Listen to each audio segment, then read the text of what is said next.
What's good, YouTube? Welcome back to another video. And it's official, the PS5 Pro is officially here, full in the flesh. But unfortunately, we do have some bad news, because I do believe that the unveiling didn't go exactly as Sony anticipated it, because this new console is getting a lot of backlash from many people all over the internet for reasons that we're gonna get to in just a moment. But before we do, we're gonna go over some of the key specs that Sony unveiled today at their live stream, which I was able to watch this morning.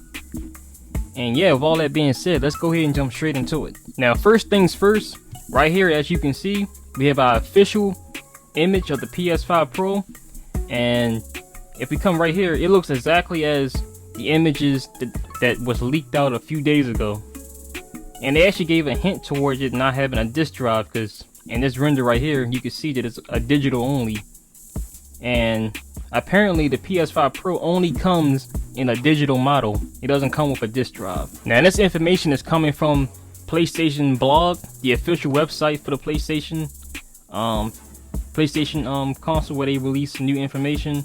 And if we come all the way down here, we'll read right here for the new upgrades. So it goes on to say, we developed the PS5 Pro with deeply engaged players and game creators in mind, as many have asked for a console that runs at even high fidelity graphics with smoother frame rates at 60 FPS.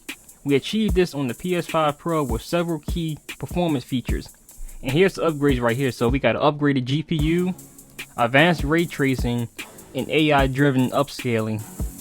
So the GPU is 67% more powerful than the current PS5 model. It has 28% faster memory, and it says overall is up to 45% faster rendering for gameplay.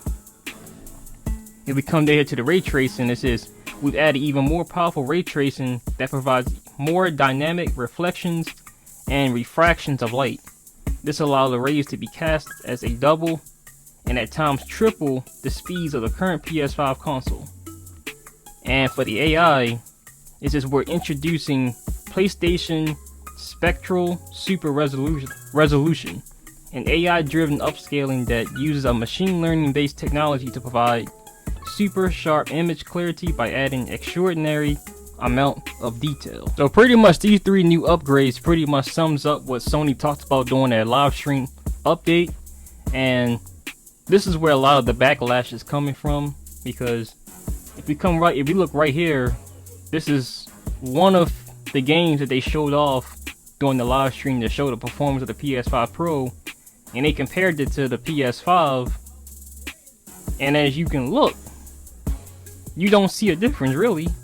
This one looks more brighter, but overall, you literally had to be like up on a screen to really see you know, any true really difference.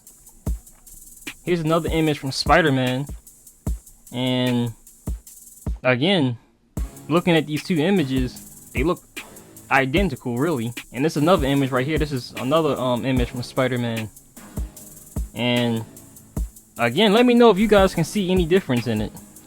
Now here, it looks a little clearer, but that's about it. You know, again, you have to look, you know, straight up on the screen.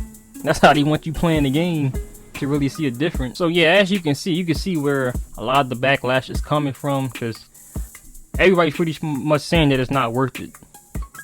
And that pretty much ties into what we're going to talk about next, because we're going to go back to the blog page and talk about the price. So if we scroll all the way down here to the bottom, it says right here, the PS5 Pro console will be available this holiday at a manufacturer's suggested retail price of $699 US dollars, $699 euros, and here's the other ones depending on your currency. It says it will include a 2TB storage SSD, a DualSense wireless controller, and a copy of Astro's Playroom pre-installed in every PS5 Pro purchase. The PS5 Pro is available as a diskless console with the option to purchase the currently available disk drive for PS5 separately. The PS5 Pro will launch November 7th, 2024 and will be available at a participating retailers and directly from PlayStation at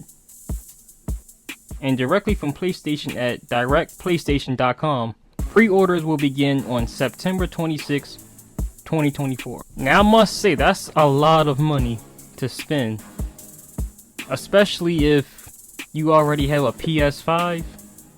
That definitely is a lot of money that you're gonna have to kick out, and this is before tax.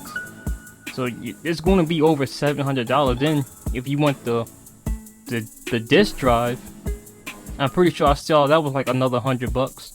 And then if you go up here to the image that Sony put out themselves, it says the vertical stand is sold separately. The stand that it sits on, so that's more money. So you possibly looking at over $800, maybe $900 to get the console, and that's not even including games. Except for the Astro Playroom that's pre-installed. I see why a lot of people was upset about this, because you're paying a lot of money for a console that your games aren't going to look that much different from just the normal PS5.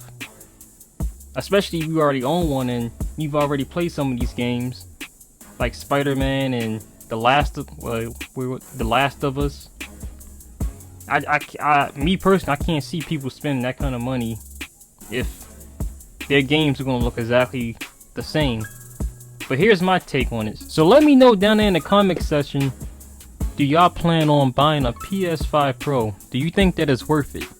From everything that we've seen, or everything that you've seen, if you was able to watch the live stream, did you think that it's do you plan on upgrading if you already have a PS5? Now this is just my opinion, but I plan on buying, I'm considering buying a PS5 Pro, or at least try to pre-order it if I can, only because I currently at the moment don't have a PS5. In one of my earlier videos I said that back in 2020 I couldn't get a PS5 bundle. I had to settle for a Series X bundle.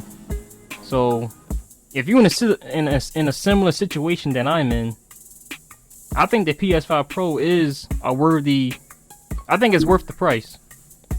Because if you look right back here at the paragraph, you're getting 2 terabytes of storage, and you're going to get a free game for free with every purchase of a PS5 Pro. So to me, I think that's worth it. For me, it's by me not having a PS5, that justifies the price tag.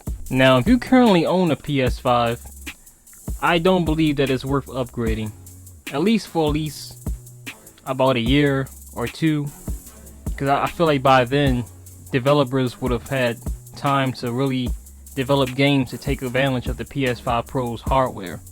But right now, I don't think it's a must buy right now, unless you have, just lots of money laying around and you gotta have the best of the best. Then I say go for it, it's your money. But personally, I think the PS5 Pro is more, I think Sony should have targeted more towards people who don't have a PS5 or is coming from an Xbox or some other platform. Then in that way, yeah, I can see somebody wanting to upgrade, especially if they want to get into the the PlayStation ecosystem and start playing PlayStation games. But I definitely can see why a lot of people are upset about this console and the price, and there's not too much of big of a difference in terms of graphic. But yeah, I thought I'd just give my 2 cents on what I thought. But y'all let me know what y'all think down there in the comment section. How y'all feel about the whole situation, about the PS5 Pro, the price, the games that's currently available for it. Let me know how y'all feel about all that down there in the comment section. I'd love to hear what y'all think about this. And with all that being said, I'll catch y'all in the next video. Thank y'all for watching. Peace out.